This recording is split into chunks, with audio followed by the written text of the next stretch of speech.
সুপ্রিয় দর্শক সবাইকে স্বাগতম আরো থেকে আটু কাছে সাউন্ড শোনা যাবে না। আজকে আমরা শেষ আপডেট দেবো আবু ইউসুফ এফএনজি। অনেক ফল ছিল, এটা শেষ আপডেট। এটা রস আছে কিনা আমরা দেখবো। তো কাছে ক্যামেরার কাছে নিয়ে আসেন তো, রস আছে নাকি? আলহামদুলিল্লাহ রস একটু কমছে, রস কমে গেছে। সমস্যাটা কোন জায়গায়? এই যে রস রস রস কমছে কিন্তু শুকায়নি না? একটু খান তো, এইটুকু রস আছে, একটু খান। খালি বলবেন এটা মিষ্টতা কিরকম। কোন টক আছে? না কোনো টক নেই আলহামদুলিল্লাহ। মুখে না আমার একটা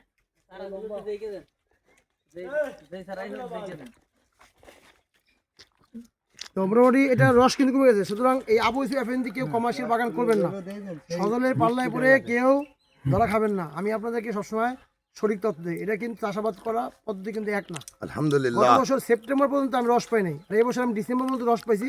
সেটা কীভাবে পাইছি এটা আগামী বছর আপনাদের নতুন করে আমরা আপডেট দেবো। ভালো থাকবেন সবাই, আল্লাহ হাফেজ। সজলের